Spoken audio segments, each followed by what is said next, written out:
नमस्कार, आप देख रहे हैं 4 PM। मैं हूं आपके साथ सिमरन। इस बुलेटिन में हम बात करेंगे देश और दुनिया की तमाम बड़ी खबरों की, लेकिन उससे पहले एक नजर आज की मुख्य सुर्खियों पर।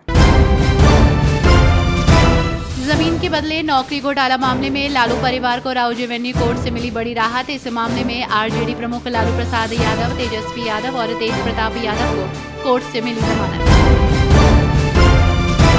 दिल्ली के मुख्यमंत्री आतिशी आज हुई सीएम आवास में शिफ्ट। आपको बता दें कि सीएम आवास में शिफ्ट होने के बाद उन्होंने सीएम कैंप कार्यालय के अधिकारियों और स्टाफ से की मुलाकात।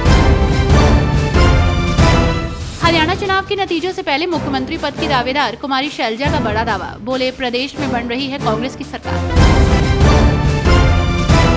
राजनीतिक चर्चाओं के बीच उत्तराखंड में 9 नवंबर को लागू होगा यूसीसी। इसे लेकर रूल्स एंड रेगुलेशन कमेटी एक हफ्ते के अंदर भेजेगी सीएम धामी को रिपोर्ट। महंत यति नरसिंहानंद के आपत्तिजनक बयान से मचा सियासी घमासान। अब उनके खिलाफ अलीगढ़ में दर्ज हुई एक और एफआईआर।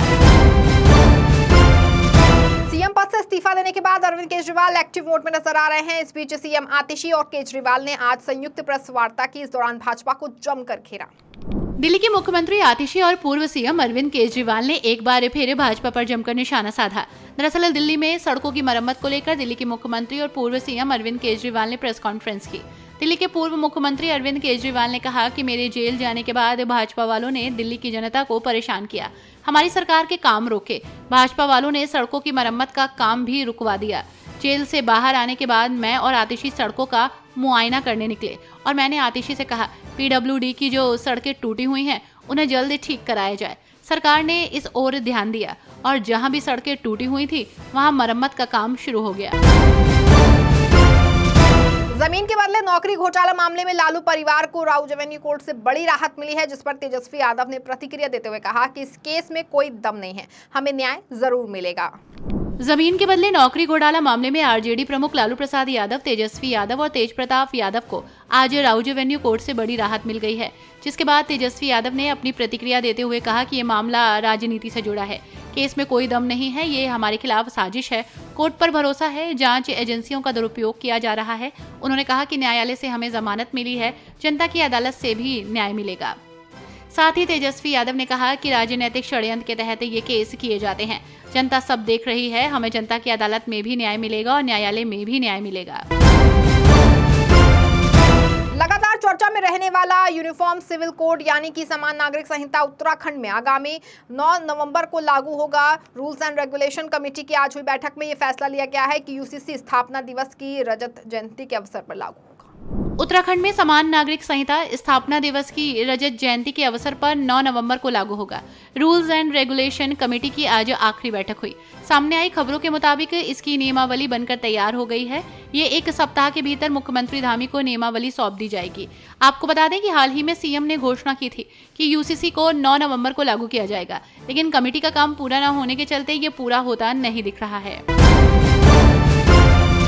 झारखंड चुनाव से पहले प्रदेश का सियासी पारा हाई चल रहा है। नेताओं के आरोप प्रत्यारोप का सिलसिला लगातार जारी है। इस बीच केंद्रीय मंत्री शिवराज सिंह चौहान ने सीएम सोरेन पर जमकर निशाना साधा है। केंद्रीय मंत्री शिवराज सिंह चौहान ने कहा, घुसपैठ तेजी से जारी है क्योंकि वोट बैंक के लालच में हेमंत सोरेन की सरकार उन्हें घुसवा रही है, उनके आधार कार्ड बनवा रही है, वोटर लिस्ट में नाम लिखवा रही है। ये खतरा इतना बड़ा है कि वो आते हैं, हमारी जमीन पर कब्जा कर लेते हैं और इतना ही नहीं, आदिवासी बेटियों से शादी कर लेते हैं और बेटियों को टुकड़ों में काट कर फेंक दिया जाता है। इसलिए रोटी बेटी और माटी की रक्षा का हमारा संकल्प है और इसके लिए हम झारखंड में एनआरसी लागू करेंगे और घुसपैठियों को चुन चुन कर बाहर निकालेंगे। ये हमारा संकल्प है।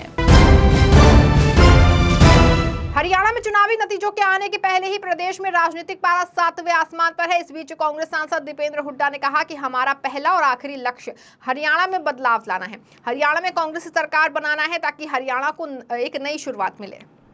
हरियाणा चुनावी नतीजों को लेकर बात करते हुए कांग्रेस सांसद दीपेंद्र हुड्डा ने कहा, हमारा पहला और आखिरी लक्ष्य हरियाणा में बदलाव लाना है, हरियाणा में कांग्रेस की सरकार बनाना है ताकि हरियाणा को एक नई शुरुआत मिले। भाजपा ने 10 साल में हरियाणा में कोई सकारात्मक काम नहीं किया, वे हरियाणा को पीछे ले जा रहे थे।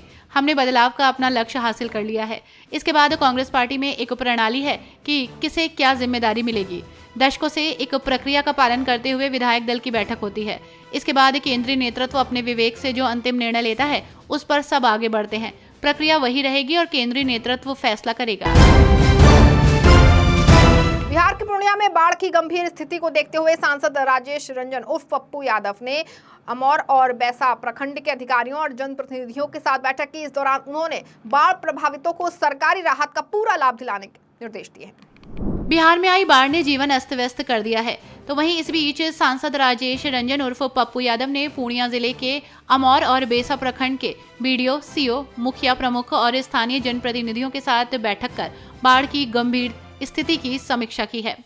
बैठक के दौरान सांसद पप्पू यादव ने बाढ़ के प्रकोप और सरकार द्वारा चलाए जा रहे राहत कार्यों की जानकारी ली। वहीं इस दौरान उन्होंने हजारों प्रभावित परिवारों के बीच साड़ी, लुंगी और सूखा राशन वितरित किया। इसके साथ ही प्रत्येक पीड़ित परिवार को 1,000 रुपए आर्थिक सहायता भी प्रदान की।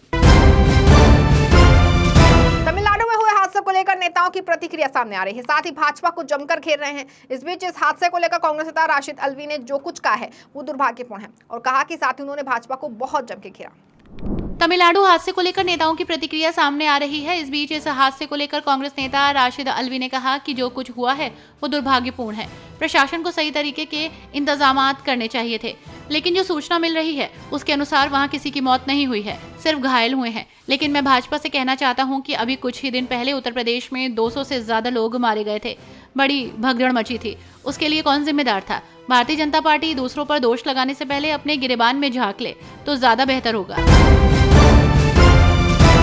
महाराष्ट्र में चुनावी तारीखों के ऐलान से पहले सभी राजनीतिक दल एक्टिव मोड में नजर आ रहे हैं। इसको मद्देनजर रखते हुए आज उप मुख्यमंत्री देवेंद्र फडणवीस ने राज्य में बड़े पैमाने पर सोलराइजेशन परियोजना शुरू करने की घोषणा की।